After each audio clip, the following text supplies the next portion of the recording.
ever hear somebody say, whiskey makes you frisky? Gin makes you sin. Wine makes you divine. Tequila makes you fight everybody. Do different liquors really have different effects?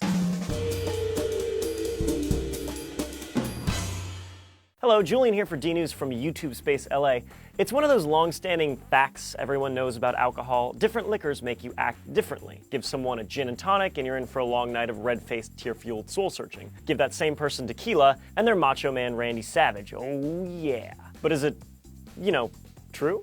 Does one liquor have that special something in it that turns on rage mode that others lack? Well, according to science, drumroll please, no. Nope, there's no reason vodka or gin or tequila or whiskey or wine or beer or absinthe should make you act differently, provided you're drinking the same amount of alcohol. Alcohol and liquor are often used synonymously, but alcohol is just a molecule in liquors and it doesn't change from one booze to the next. They all use yeast in the fermentation process, and once the yeast processes sugar for energy, their waste product is that familiar maker of nights and ruiner of mornings, ethanol. Yes, alcohol is the same compound added to gasoline to make it more explosive. Just a reminder that the same chemicals or molecules can have multiple applications. Anti-vaxxers. But clearly, different liquors taste differently. Do any of those flavors affect behavior? There's no scientific data to back that up. Darker liquors have more congeners in them that make hangovers worse, but there's nothing that points to them affecting the pre-hangover stage. In fact, a study in 1970 monitored 8 men. 4 of them drank dark bourbon for 9 days and then switched to vodka for another 9, while the other 4 started on an 86 proof liquor that was mixed with caramel and then switched to bourbon. Regardless of the liquor or congeners added, they all behaved the same, starting off more sociable and then becoming more depressed and hostile as they continued to drink. But then, how do you explain all these anecdotes of people who say, oh, I can't have whiskey, last time I had whiskey I robbed a zoo? Well, it's probably all in your head. People on alcohol are suggestible. In fact, they're even suggestible when they just think they've been drinking. A 2003 study gave some participants vodka and others flat tonic water labeled as vodka, and both of them were just as easily misled when asked to remember an event.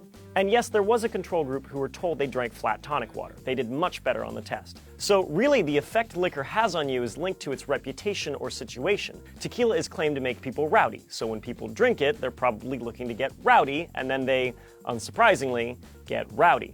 Champagne is often drunk at festive occasions, so it's more likely to put people in a bubbly mood. Likewise, if you're in a bad mood and you start drinking any liquor, you're gonna have a bad time. It could be linked to past experiences too. If you had a great night and happen to be drinking vodka, you'll likely opt for vodka as your booze of choice. Familiarity with the drink is important too. In a 1997 study, one group of people were given beer, another group was given a blue peppermint concoction with the same alcohol content as beer, and people on the peppermint reported themselves as drunker while performing worse on cognitive and motor tasks. So it's really just a placebo effect, or more accurately, a nocebo effect, which is like a placebo effect but with a negative spin to it. So if you've been blaming one liquor or another for bad decisions or bad behavior, it's not the alcohol's fault. It's you. Alcohol is a big, huge, multi-sided topic, and there are likely many myths you're curious about. If you want us to cover one, let me know on Twitter at jhug00. And a friendly reminder, if you choose to drink, be safe and smart about it. I'll see you next time on D-News.